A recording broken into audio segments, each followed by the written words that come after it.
আমি আর ও থাকি সেখানেও অনেক বেশি ফ্রি থাকে। ফ্রি আছো একটু দেখা করতে পারবা? লাইক এই টাইপের সবসময় বলতো। আমি সবসময় ফ্রি থাকতাম না। ও একটু সবকিছু নতুন, নতুন জিনিস এক্সপেরিমেন্ট করতে পছন্দ করে।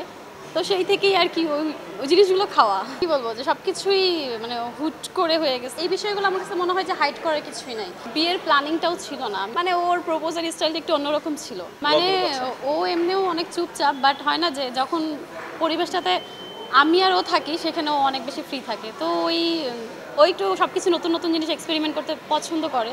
তো সেই থেকেই আর কি ওই জিনিসগুলো খাওয়া।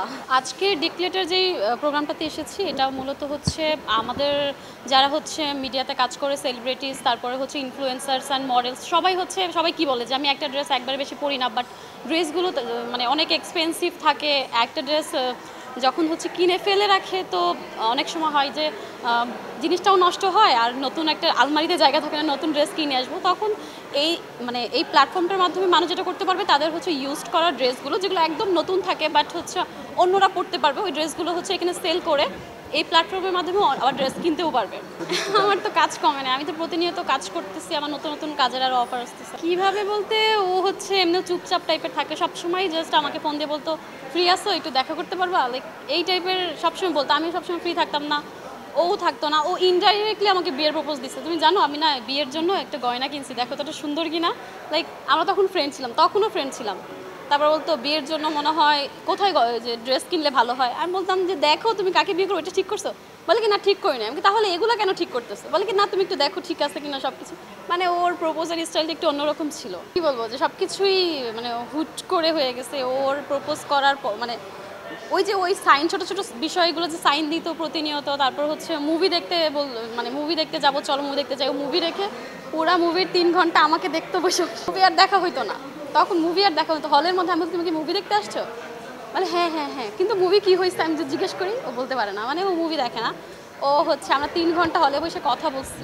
আমার কাছে হচ্ছে আমার ফ্যামিলি যে প্রায়োরিটি সব থেকে আগে। তো এই বিষয়গুলো আমার কাছে মনে হয় যে হাইড করার কিছুই নাই। পরিবার, আমি মানে যেই আমার হ্যাপিনেসটা আমি লাইফে পেতে চাই সেটা আমার পরিবারকে নিয়ে, আমার মিডিয়া, আমার কর্মী, আমার যে লাইক হয় না যে সবাই জানবে আমি একসাথে সব কিছু উপভোগ করতে চাই। তো আমার কোনো কিছু হাইড করার কিছুই নেই, আমি সব কিছু এনজয় করি। না না, আমি এই ধরনের কোনো, আমি হচ্ছে সবসময় পজিটিভ কমেন্ট পাই। ইভেন আমাকে অনেকে বলে যে আপু নায়িকারা তো অনেক বুড়া বুড়া বিয়ে করে, বুড়া বিয়ে করে। আমি ভাবছি আপনিও একটা বুড়া বিয়ে করবেন, চুল থাকবে না মাথায়, তো আপনি জোয়ান বিয়ে করবেন। তো আমার আসলে এই ধরনের মানে বিয়ের প্ল্যানিংটাও ছিল না।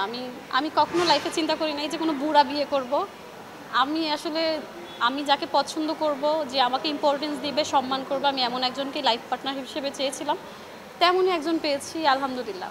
ব্যস্ততা ঈদের আগে ছিল একটু বেশি, আর যেহেতু ঈদের একটা গ্যাপও এখন হয়ে গেছে, তো নতুন করে আবার হচ্ছে কাজের জন্য মানে কল দিচ্ছি। নাটকে আপাতত কাজ করতেছি, আর হচ্ছে যদি ওয়েবে ওইরকম ভালো সুযোগ হয় তাহলে ওয়েবে অবশ্যই করব।